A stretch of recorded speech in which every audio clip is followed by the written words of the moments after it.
Hoje é a última mensagem da série Conduzidos pelo Espírito e a continuação da mensagem da semana passada, cujo título é Criação e Restauração.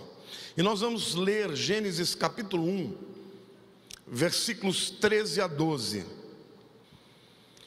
Disse Deus: haja luz, e houve luz. E viu Deus que a luz era boa, e fez separação entre luz e as trevas. Chamou Deus a luz dia e as trevas noite. Houve tarde e manhã o primeiro dia. E disse Deus: haja firmamento no meio das águas, e separação entre as águas e as águas. Fez, pois, o firmamento e separação entre as águas debaixo do firmamento e as águas sobre o firmamento. E assim se fez. E chamou Deus ao firmamento os céus. Houve tarde e manhã o dia segundo.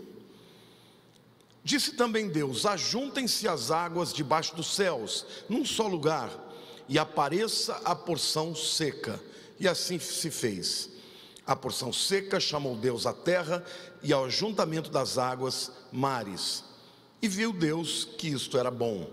E disse: produz a terra relva, ervas que deem sementes, e árvores frutíferas que deem fruto segundo a sua espécie, cuja semente esteja nele sobre a terra. E assim se fez. A terra, pois, produziu relva, ervas que davam semente segundo a sua espécie, e árvores que davam fruto, cuja semente estavam nele, conforme a sua espécie. E viu Deus que isso era bom.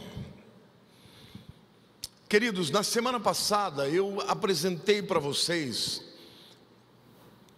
uma revelação de que, paralelo à criação do universo, tem também a criação da humanidade. E eu mostrei para vocês que, da mesma maneira como o universo foi criado de maneira bela, mas por causa da rebelião de Lúcifer, houve caos e trevas na terra, e Deus em seguida vem e, através do Espírito Santo e da palavra, recria o universo. Eu disse a vocês que o mesmo aconteceu na vida do ser humano. Deus cria Adão, Eva, perfeitos, no lugar perfeito, mas por causa da rebelião veio caos e trevas no coração do homem, e este foi separado de Deus. Mas Deus também não se conformou, e Ele usa também o Espírito Santo e a palavra para fazer o homem nascer de novo. Então, dentro desta visão que eu apresentei para vocês a semana passada, eu queria dizer que das 5 mensagens, esta é sem dúvida a mais importante. Queria até dizer que talvez seja uma das mensagens mais importantes que eu preguei nos últimos tempos. Por quê? Porque nesta mensagem de hoje eu vou apresentar para vocês o trabalho do Espírito Santo e da palavra de maneira bem pormenorizada. Eu quero aqui ser um mestre mesmo, destrinchar a palavra e mostrar para você, como ser humano, funciona. Porque você é um ser tripartite. Você é corpo, você é alma e você é espírito. E eu quero mostrar para vocês, neste texto que nós tivemos, o paralelo que há entre a criação e a recriação do homem, trazendo verdades muito tremendas que vão te dar ferramentas para você vencer todas as lutas espirituais que você vence. Tem que lutar. Amém? Então é muito importante essa palavra. Eu quero que você preste atenção. Eu vou repetir os conceitos, porque eu quero que ao final desta palavra você esteja ciente de tudo, de como você é, de como você funciona e como você pode viver de maneira a ser conduzido pelo Espírito Santo, alcançando maturidade e também uma vida plena.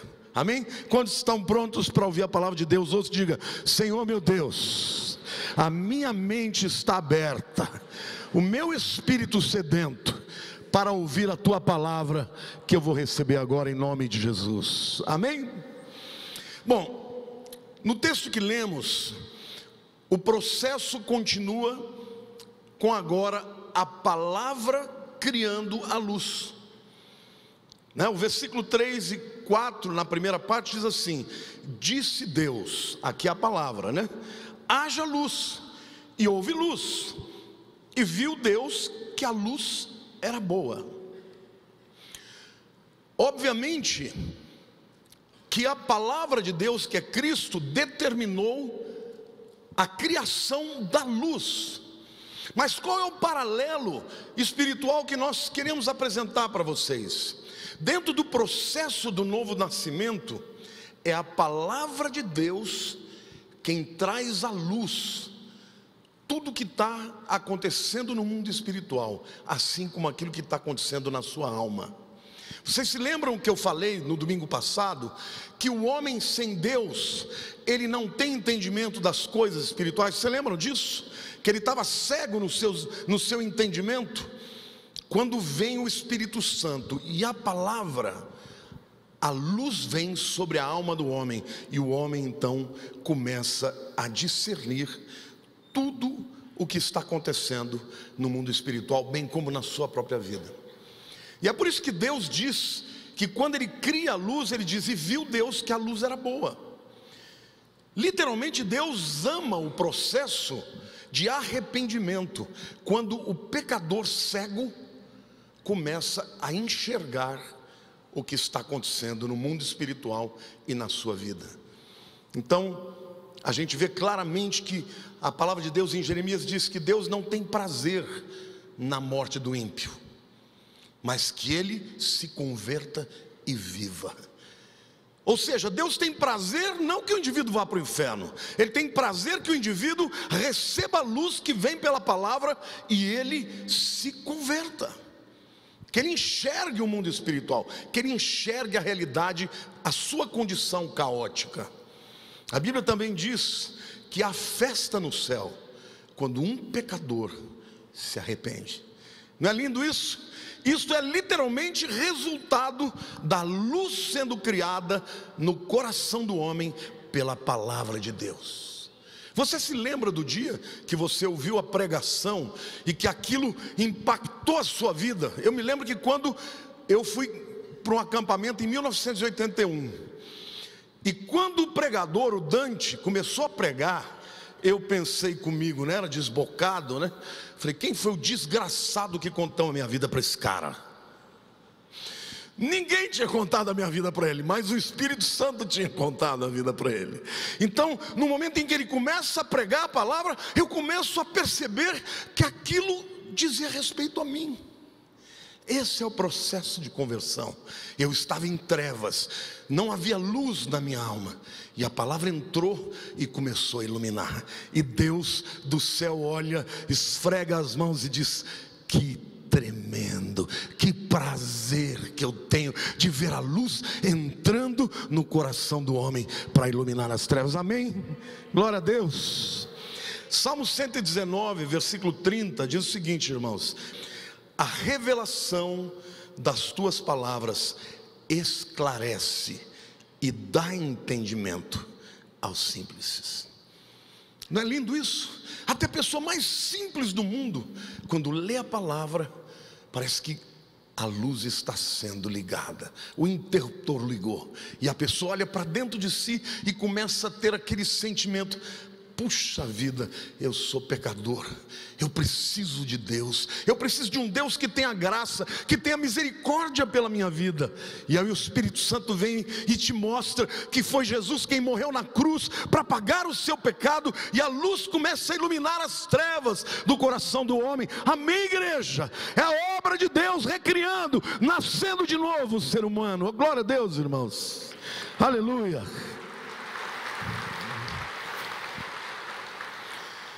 Em seguida nós vemos que a palavra fez separação entre luz e trevas.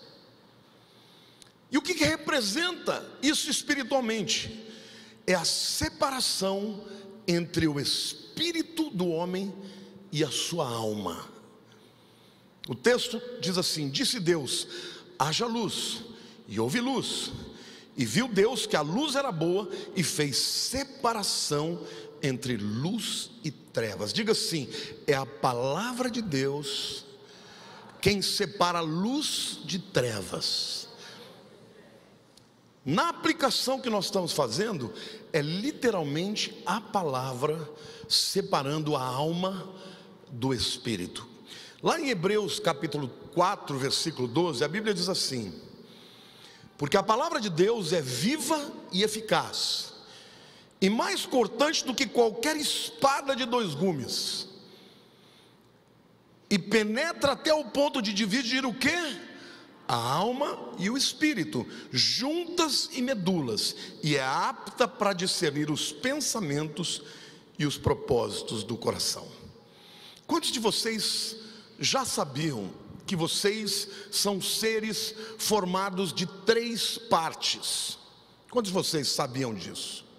Você é corpo, você é alma e você é espírito. Mas pastor, tem gente que diz que é só 2 partes. Pois bem, vamos ler lá a Bíblia, porque a Bíblia nos explica, não é isso? 1 Tessalonicenses capítulo 5, versículo 23 diz o seguinte: o mesmo Deus da paz vos santifique em tudo. No quê? E o vosso espírito, alma e corpo sejam conservados íntegros e irrepreensíveis na vida do nosso Senhor Jesus Cristo. Então, a própria Bíblia está dizendo que você é corpo, alma e espírito. Agora, como é que Deus vai fazer com que você seja santificado nessas 3 áreas do seu corpo até a vinda de Jesus? Através da habitação do Espírito Santo dentro de nós. A palavra vem de fora, diga, a palavra vem de fora, e o Espírito de dentro fazem esse trabalho. Eu vou dizer para vocês como era formado o templo lá na época dos judeus.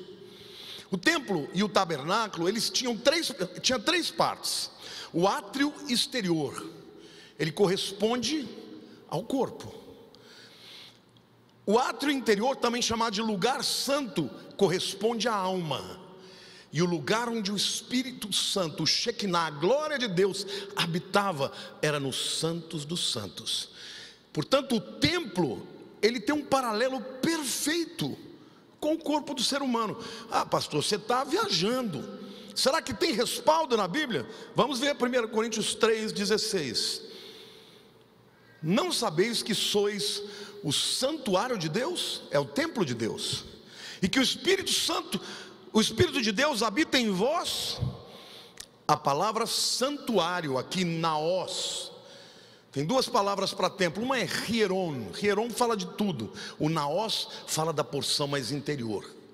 Então o apóstolo Paulo está fazendo essa comparação do corpo do homem como um templo do Espírito. Mas o Espírito não habita no corpo e nem na alma. Ele habita onde? No Espírito, nos santos dos santos. Então diga assim: a palavra de fora e o Espírito de dentro começam a recriar o homem para que ele se prepare para a vinda de Jesus. Não é lindo isso, irmãos? Deus está fazendo uma obra de recriação, e na nossa vida essa transformação acontece a vida inteira. Ela não começa e não acontece instantaneamente, é um processo que vai acontecer na nossa vida. Por quê? Por que isso foi necessário? Porque quando Adão morreu, irmãos, ele morreu primeiro espiritualmente e depois morreu fisicamente. Alguém pode me dizer o que é a morte? A morte física, o que significa a morte física? Alguém pode me dizer? A morte física não é a cessação da existência. A morte física é a separação do teu espírito do seu corpo. Sim ou não? Quando o teu espírito sai do teu corpo, você morre fisicamente. E a morte espiritual, como é? É a separação do teu espírito, boa Maria Alice, do Espírito de Deus.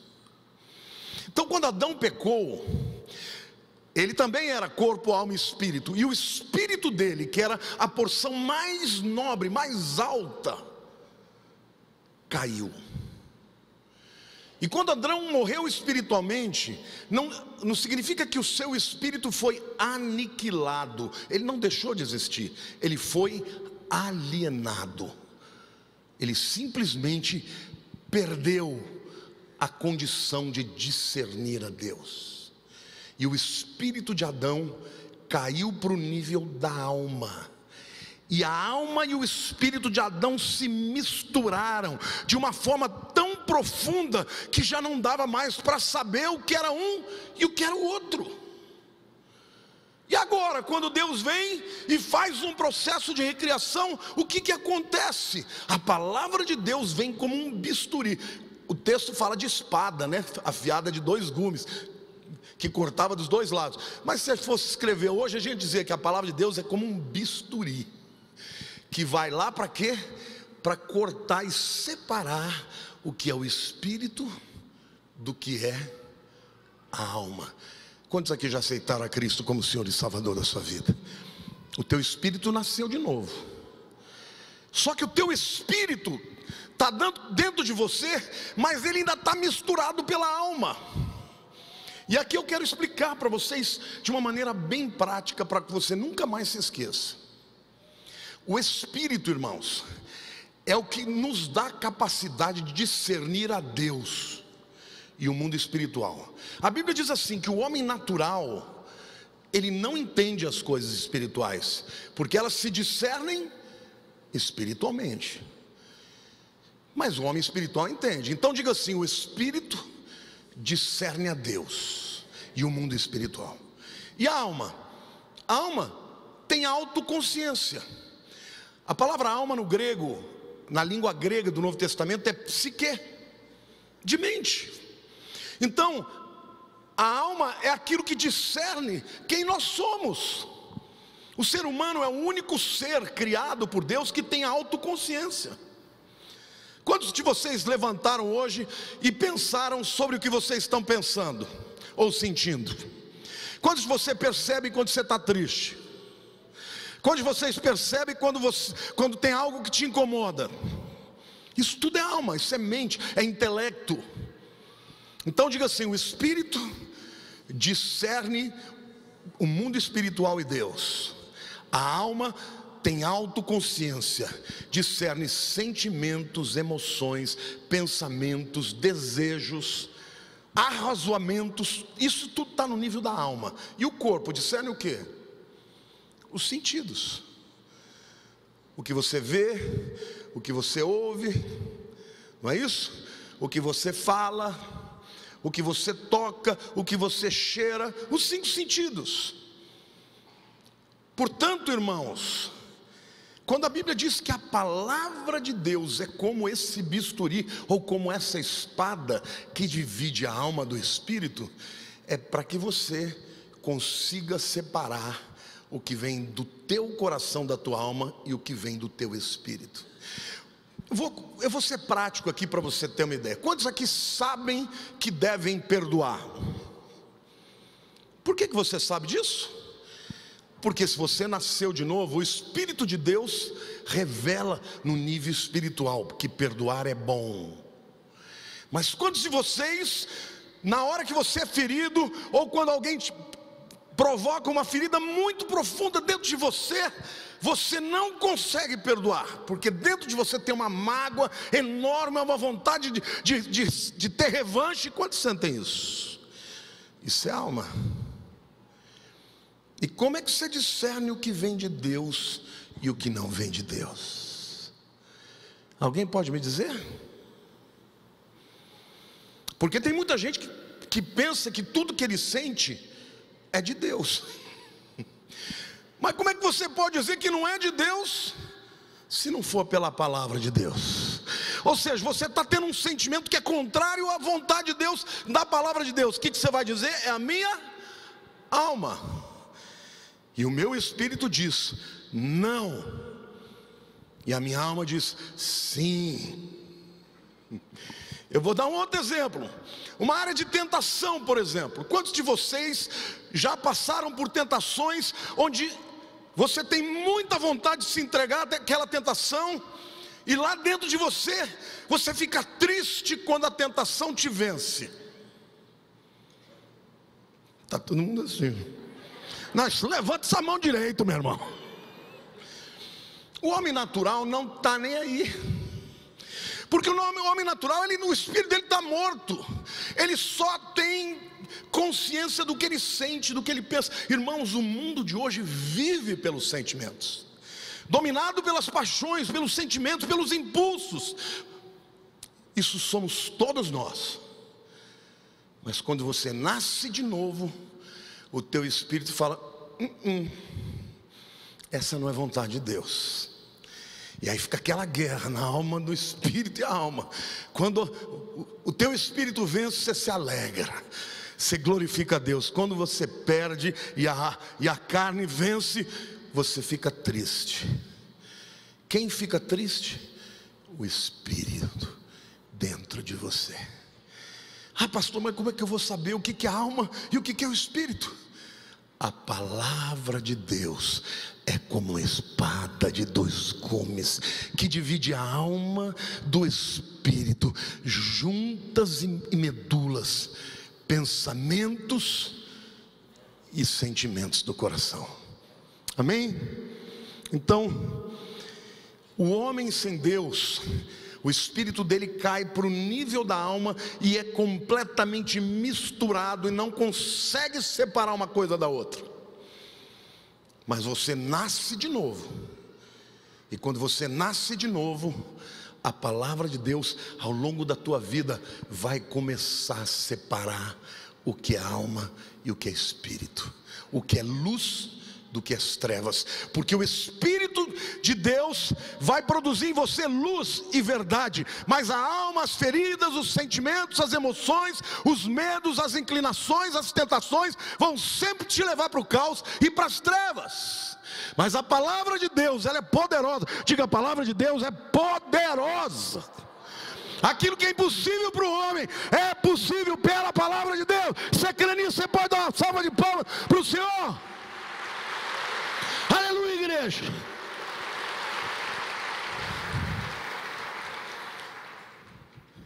Hebreus 4:12 diz claramente: ela é viva. Ela não é só um conceito. A palavra de Deus é um organismo, é vivo. É a própria essência de Jesus dentro de você, e vai penetrando até o ponto de dividir alma e espírito juntas em medulas, e apta para discernir os pensamentos e propósito do coração. Então, queridos, dentro desta visão de sermos conduzidos pelo Espírito Santo, a palavra sempre estará envolvida nesse processo. Por isso que o diabo quer que você não lê a Bíblia, porque se você não lê a Bíblia, você vai começar a ser dominado pelo quê? Por os seus sentimentos. E a Bíblia diz que há caminho que para o homem parece direitos, mas no final são caminhos de morte. O terceiro aspecto aqui desse processo do novo nascimento é quando a palavra faz separação entre águas e águas. Eu vou ler os versos 6 até 8, que diz assim: e disse Deus: haja firmamento no meio das águas, e separação entre águas e águas. Fez, pois, Deus o firmamento, e separação entre águas debaixo do firmamento, e as águas sobre o firmamento. E assim se fez. E chamou Deus o firmamento céus. Houve tarde e manhã o segundo dia. Querido, o firmamento que a Bíblia fala é esse céu azul que você vê, é a atmosfera. E havia muita água, ainda há, mas muita água na atmosfera. Deus separou a água que está lá em cima das águas que estão aqui embaixo. E isso representa, dentro da nossa metáfora, a implantação da natureza divina em você. 2 Pedro 1, 3 e 4 diz o seguinte: visto como pelo seu divino poder nos têm sido doadas todas as coisas que conduzem à vida e à piedade. Pedro está dizendo, olha, Deus te deu tudo o que você precisa para viver de acordo com a vontade de Deus, pelo conhecimento completo daquele que nos chamou para a sua própria glória e virtude, pelas quais nos têm sido doadas as suas preciosas e muito grandes promessas, para que por elas, diga, para que por elas vos torneis coparticipantes da natureza divina, livrando-vos da corrupção das paixões que há no mundo. Que a Bíblia está dizendo que, além do Espírito Santo habitar dentro de você, além da palavra vir de fora e separar juntas e medulas, a alma e o espírito, você recebe uma nova natureza, a natureza divina. Você se torna coparticipante da natureza divina de Deus, amém? Tiago 1,18 diz assim: pois segundo o seu querer, diga, foi Deus que quis, Ele nos gerou pela palavra da verdade, para que fôssemos como que primícias das suas criaturas. Não é lindo, irmãos? Aqui nós estamos vendo o trabalho de Deus recriar o homem espiritualmente, para que ele possa viver a plenitude de uma vida espiritual. Mas eu quero dizer uma coisa para vocês. Quantos aqui já são crentes há muito tempo? Fique de pé quem é crente há mais de 10 anos aqui. Eu quero pedir para você que você seja sincero. Quantos de vocês encontram luta espiritual dentro da sua vida, a carne querendo fazer uma coisa e o espírito querendo fazer outra? Quantos têm essa sensação? Ué, mas pastor, nós não recebemos uma nova natureza, irmãos? A velha natureza morreu? Não. Ela, na minha, pelo menos, ela está bem vivinha, não é? Pode sentar aí. Eu quero ler um texto para vocês, que está lá em Romanos 7, de 18 a 25. Isso aqui é o apóstolo Paulo, tá, irmãos? Na minha opinião, é o maior de todos os apóstolos. É um homem que fez um rebuliço contra o império das trevas, que mudou o mundo da época. Praticamente toda a Ásia foi impactada com o ministério do apóstolo Paulo. Olha o que esse camarada está falando. O cara viu Jesus, irmãos. Ele não se converteu com uma pregação, Jesus apareceu para ele. Depois ele foi para o deserto buscar Deus. Lá ele foi arrebatado para o terceiro céu. E ele mesmo dizia, eu não recebi o evangelho de ninguém, não, recebi direto de Jesus. Será que esse camarada é espiritual, sim ou não? Olha o que ele diz lá em Romanos 7, de 18 a 25. Porque eu sei que em mim, isto é, na minha carne, não habita bem nenhum, pois o querer o bem está em mim, não porém o efetuá-lo. Porque eu não faço o bem que eu prefiro, mas o mal que eu não quero, esse eu faço. Mas se eu faço o mal que eu não quero, já não sou eu quem o faz, e sim o pecado que habita em mim. Então, ao querer fazer o bem, eu encontro a lei de que o mal reside em mim. Porque no tocante ao homem interior, diga o espírito, tenho prazer na lei de Deus, mas vejo nos meus membros, diga assim, corpo e alma, outra lei que, guerreando contra a lei da minha mente, me faz prisioneiro da lei do pecado que está nos meus membros. Desventurado homem que sou, quem me livrará do corpo dessa morte? Graças a Deus por Jesus Cristo nosso Senhor. De maneira que eu, de mim mesmo, com a mente sou escravo da lei de Deus, mas segundo a carne, da lei do pecado. Isso aqui é uma confissão aberta, meu irmão. Hoje em dia a pastorzada só fala das qualidades que tem, né? Eu sou tal, eu faço isso, eu curo enfermos, eu faço milagres. Não, Paulo está fazendo uma coisa diferente. Ele está dizendo, olha, Eu, apóstolo Paulo, quero fazer uma confissão pública para vocês, romanos, minhas ovelhas. Tem uma guerra dentro de mim, e nessa guerra, quando eu quero fazer a vontade de Deus, muitas vezes eu não consigo. E aquilo que eu não quero fazer, é isso que eu faço. E ele fala, então eu encontro que tem uma lei dentro de mim que está me levando para o pecado, e outra lei dentro de mim que me diz que eu não devo pecar. Que miserável que eu sou! Quem me livrará do corpo dessa morte? Graças a Deus por Jesus Cristo. Amém? Aplauda o Senhor, diga graças a Deus por Jesus Cristo.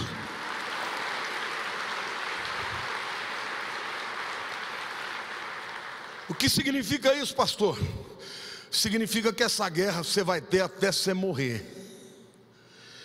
Significa que essas duas naturezas lutam entre si, e você, quanto mais fortalece a natureza espiritual, mais ela prevalece sobre a natureza carnal. Mas se você der um lugarzinho para carnal, se você alimentar o cão, ele vai acordar.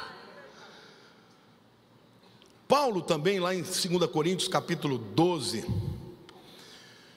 de 7 a 10, nos versículos anteriores, ele conta que ele teve uma experiência com Jesus de arrebatamento. Ele nem sabe se o saiu do corpo, se ele teve um sonho, mas o fato é que ele viu a Jesus. E a glória que ele viu era uma coisa tão tremenda, tão exuberante, que olha o que ele diz então: e para que não me ensoberbecesse com a grandeza das revelações, foi-me posto um espinho na carne, mensageiro de Satanás. A palavra mensageiro, irmãos, no grego é angelos, literalmente um demônio. Veio para ser um espinho na carne de Paulo, e diz assim: para me esbofetear, a fim de que não me exalte. Por causa disso, 3 vezes pedi ao Senhor que o afastasse de mim. Então ele me disse: a minha graça te basta, porque o poder se aperfeiçoa na fraqueza. De boa vontade, pois, mais me gloriarei nas fraquezas, para que sobre mim repouse o poder de Cristo. Pelo que sinto prazer nas fraquezas, nas injúrias, nas necessidades, nas perseguições, nas angústias por amor de Cristo, porque quando eu sou fraco, então é que eu sou forte. Provavelmente Paulo devia ter uma luta espiritual, alguma tentação. Alguns teólogos dizem que era a perseguição dos judeus, que onde quer que ele fosse, eles estavam atrás. Me desculpe, irmãos, isso não gera humilhação, não. Humilhação, o camarada sente quando ele sente que ele não é o cara que ele pensa que ele é. É quando ele olha e tem consciência de que tem algo na vida dele que é mais forte do que ele. Isso te deixa humilhado, sim ou não? Agora, quando você é injustiçado, alguém faz alguma coisa contra você, você fala: bom, Deus, se Jesus morreu, se Jesus foi injustado, eu também sou. Isso não humilha, isso só te exalta. Paulo pediu para Jesus 3 vezes: me tira esse espinho na carne. Eu sei, porque eu sou um homem espiritual, eu disse que é um demônio, tira isso da minha vida. Jesus disse que sim? Não. Falou: a minha graça te basta. O demônio vai continuar te atazanando. Você trate de se valer da minha graça. Aí ele disse: tá bom, Senhor, então eu vou tratar de me gloriar nas minhas fraquezas e não nas minhas capacidades. É por isso que o apóstolo Paulo, quando ele se converte, ele teve um embate já com os outros apóstolos, porque ele queria pregar para os gentios. E aí ele falou: olha, quer saber, eu sou igualzinho vocês. Ninguém vai me mandar fazer o que eu tenho que fazer, porque eu recebi direto de Jesus. Eu sou apóstolo igual vocês. Diga assim: carne. Passou o tempo, Paulo foi tomando as burdoadas, os enfrentamentos com o diabo. No meio da vida dele, ele diz assim: eu sou o menor de todos os apóstolos. Acho que ele já começou a olhar para dentro de si, falando: não estou com essa bola toda também. Eu sou a bosta, mas o menor deles. No fim da vida dele, ele fala algo pior. Ele diz assim: Jesus Cristo veio para salvar os pecadores, dos quais eu sou o maior deles. E eu tenho certeza que foi o momento em que Paulo era um gigante na fé. Era o momento em que Paulo passava e os demônios deviam estremecer, porque aquele homem impetuoso, vaidoso, que se achava, agora era humilde e dependia única e exclusivamente da graça do Senhor Jesus. E aí ele entendeu que quando eu sou fraco, aí é que eu sou forte, porque o poder de Deus se manifesta nas fraquezas. Querido, sabe o que Deus está dizendo para você? Que se você está enfrentando lutas e tentações, há um recurso, há uma saída, que é a graça de Deus. Clame por Jesus, busque o Espírito Santo de Deus, e a graça de Deus te basta. A graça de Deus te basta.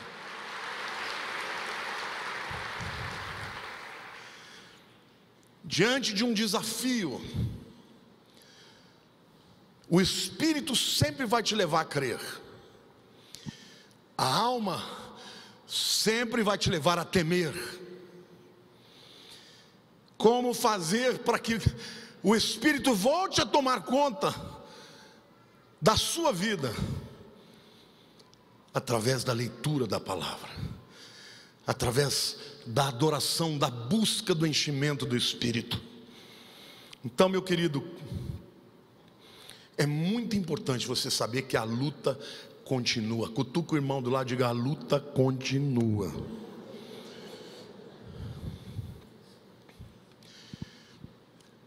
Quando você vai crer mais e duvidar menos? Quando você vai conseguir vencer aquela área que te atenta? Irmãos, eu vou confessar para vocês aqui, eu tenho um demônio que me esbofeteia na cara, que se chama comida. Você ri? Eu não consigo vencer esse demônio, irmãos. Eu começo bem, aí ele começa, e eu firme, aí ele, aí chega uma hora que você está cansado, passou o dia inteiro, aconselho muita gente, fala: Deus, acho que eu estou merecendo, né? Um leite condensado, aquele bolão na tua frente, você entra, até lambuza tudo. Pecado. A gula é um dos pecados, irmãos. Durante muitos anos eu me recusava a pregar sobre o fruto do Espírito, porque eu falava: eu não tenho domínio próprio. Controle, domínio próprio não tem na minha vida. Eu sei que Deus me usa, mas eu quero dizer para você que a luta que eu enfrento é a mesma luta que você enfrenta. É a luta da carne contra o Espírito.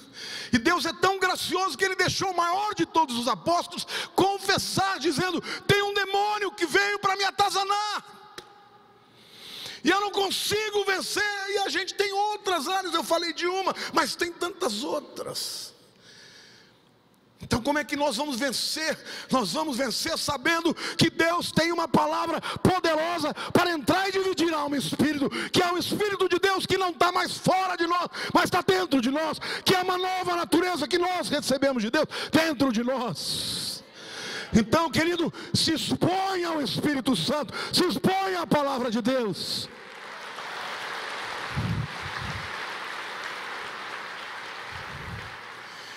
É por isso que Paulo, lá em Efésios 5, de 18 a 21, ele diz assim: e não vos embriagueis com vinho, no qual há dissolução, mas enchei-vos do Espírito. E aí ele explica como é que o Espírito Santo vai tomar a sua vida: falando entre vós com salmos, entoando e louvando de coração o Senhor, com hinos e cânticos espirituais, dando sempre graças a Deus por tudo, a nosso Deus e Pai, em nome do Senhor Jesus Cristo, sujeitando-vos aos outros no temor de Cristo. Sabe como é que você fica cheio do Espírito? Quando você adora. Aprenda uma coisa: a Bíblia diz que você pode enfrentar o diabo, você pode resistir ao diabo, e ele fugirá de vós. Mas a Bíblia diz que você não pode enfrentar a carne. Se você enfrentar a carne, ela te vence. Na área da tua tentação, a Bíblia diz: enfrenta o diabo e foge da mulher. Por quê? Porque a mulher vai te vencer. Então como é que eu faço, pastor? O que eu faço com a minha carne? Crucifica. Diga assim: o diabo eu enfrento. Diga: o diabo eu enfrento, o diabo eu resisto, e ele foge de mim. Mas a minha carne eu crucifico. Só tem um jeito para você vencer a tua carne: a abstinência. Por isso que eu vivo fazendo uns jejum. Eu quero dominar, e eu ainda vou conseguir.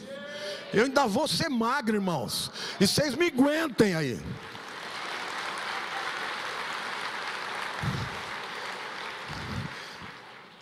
Uma vez eu ouvi falar que tinha um camarada que ele orava pelas pessoas, elas emagreciam. Eu falei: ô, benção, eu queria assim. E o Espírito Santo falou: mas não vai ser assim na tua vida, vai ter que fazer força mesmo. Está entendendo como é que funciona a guerra espiritual?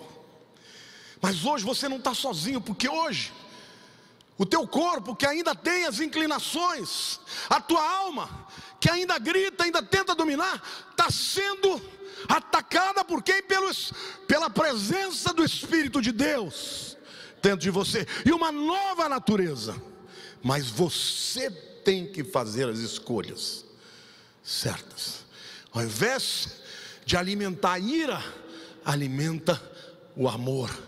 Ao invés de alimentar a tristeza, a raiva, alimente a adoração. Ao invés de falar mal, fale bem.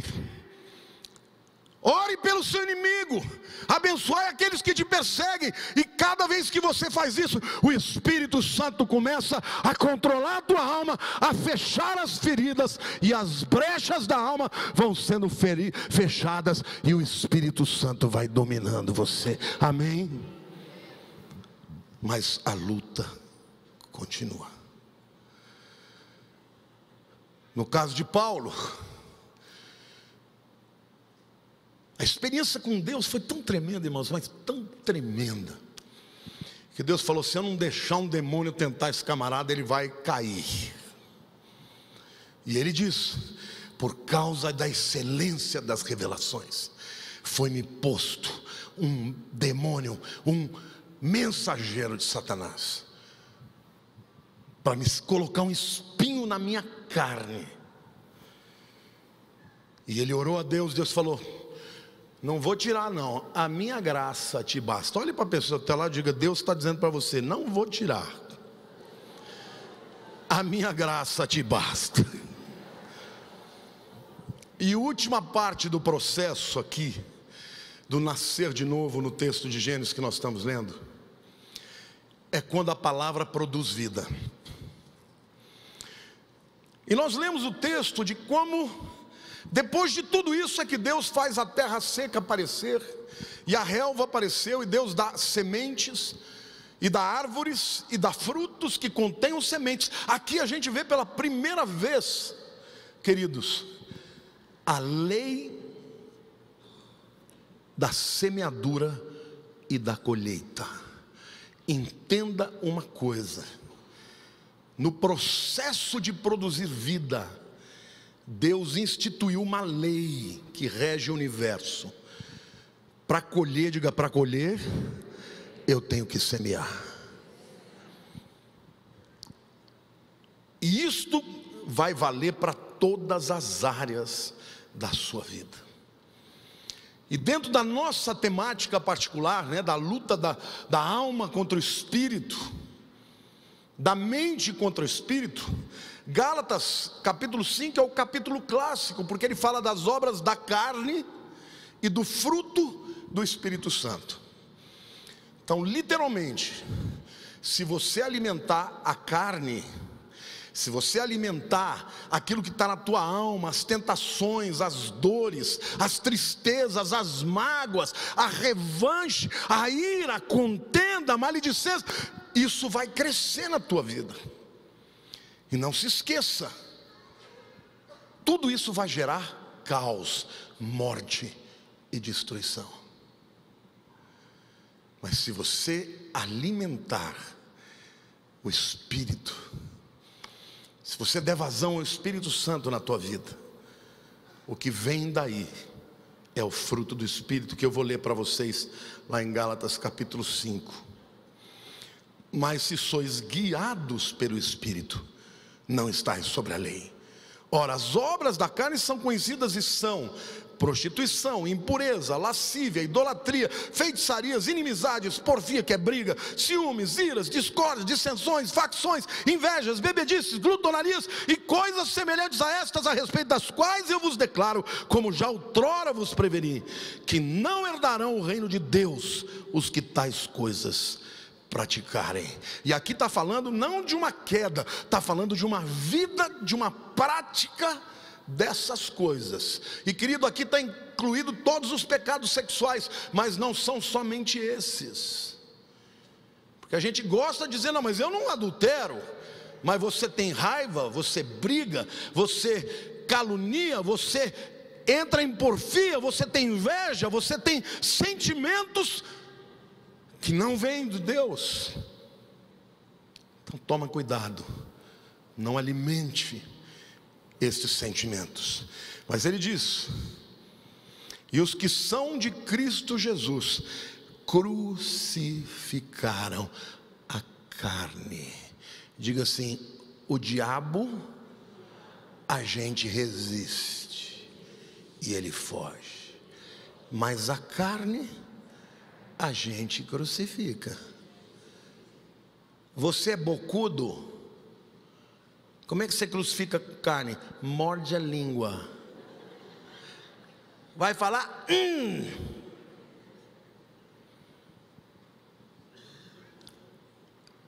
É isso, irmão. Não tem outro jeito. A carne tem que morrer. Você tem que chorar pelos seus pecados. Você tem que clamar a Deus e dizer: Senhor, eu não quero ser vencido por essa área, eu não quero ser assim, eu quero ser cheio do Teu Espírito.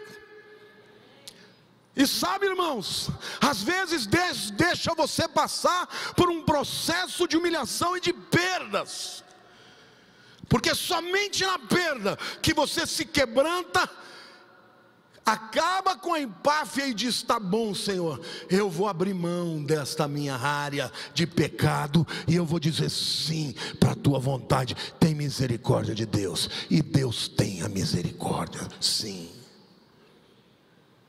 Cutuca o irmão do lado e diga assim: mas você quer passar por disciplina?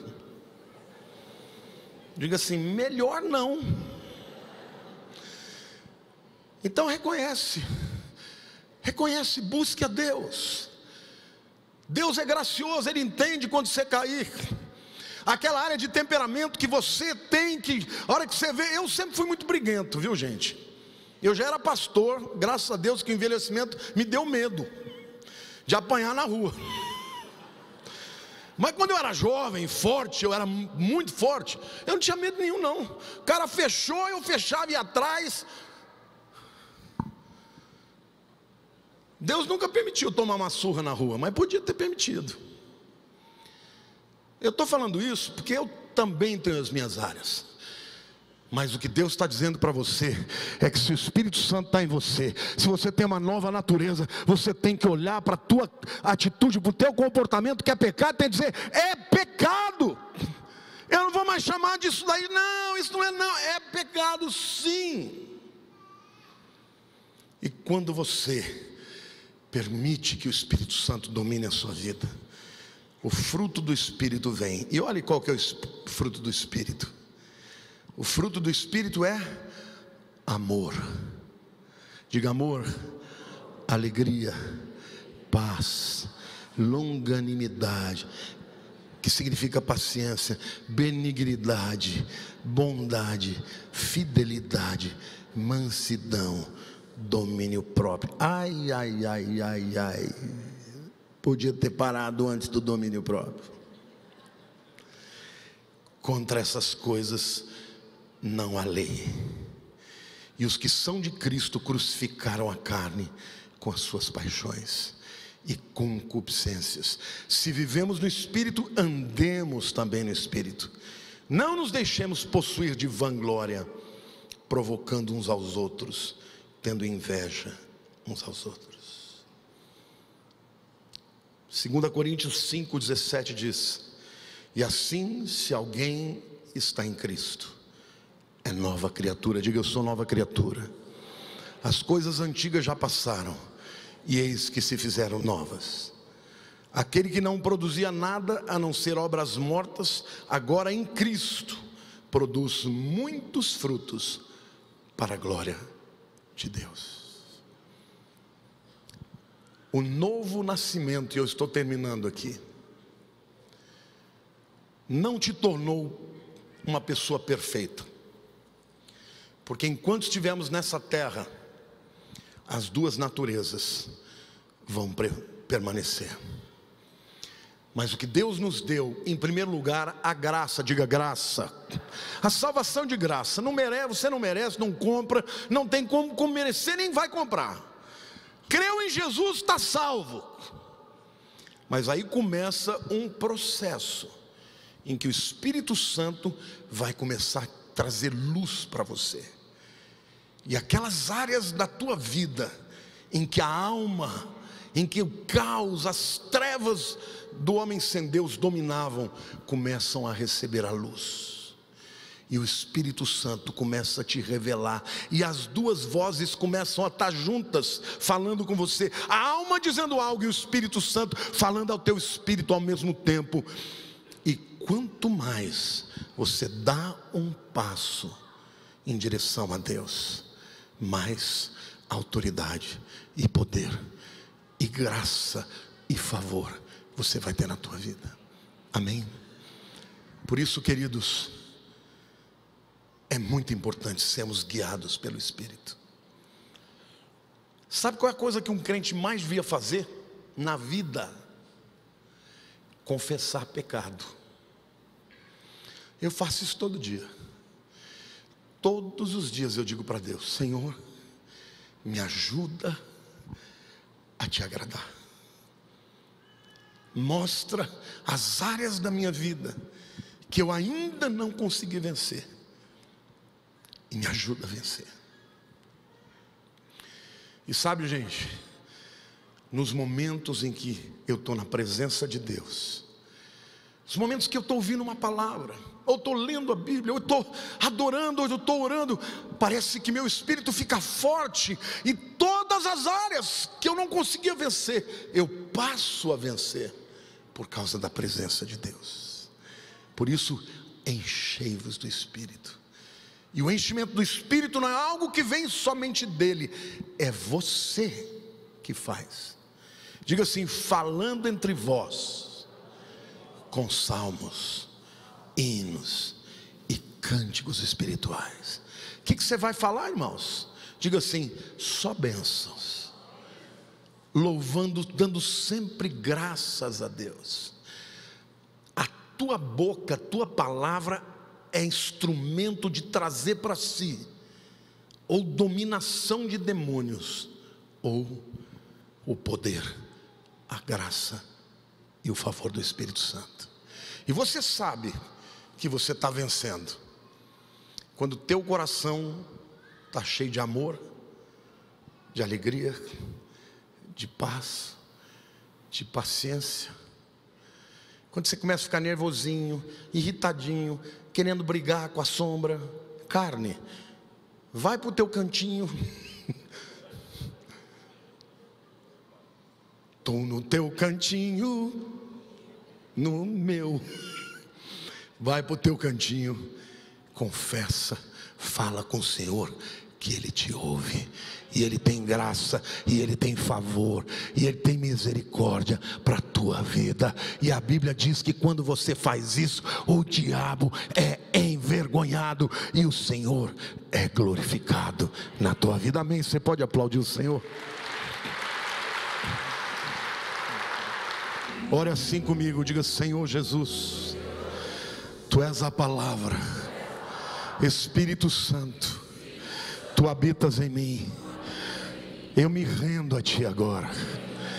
Eu apresento as minhas fraquezas, as minhas dores, as minhas mazelas, e eu te peço, Espírito Santo, que juntamente com a Tua palavra, Tu separes a minha alma do meu espírito, e eu possa ter vitória, Senhor, nas áreas que me confrontam, que me afrontam, que me açoitam. Em nome de Jesus, eu quero declarar, Espírito Santo, que Tu age e fazer uma obra completa na minha vida. E agora grita do fundo da sua alma, diga: em nome de Jesus, eu vou vencer Satanás e as suas obras. Em nome de Jesus, eu entrego a minha vida ao Senhor. Tu tens controle. Diga: Senhor Deus, eu confesso os meus pecados.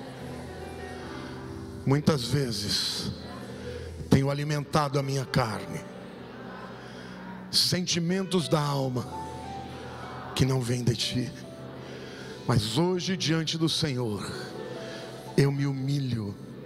Eu digo: Espírito Santo, enche a minha vida, para que o fruto do Espírito esteja sobre mim. Eu crucifico a minha carne e eu glorifico ao Senhor hoje, na congregação dos justos, para a honra e glória do Teu nome. Aplauda o Senhor Jesus.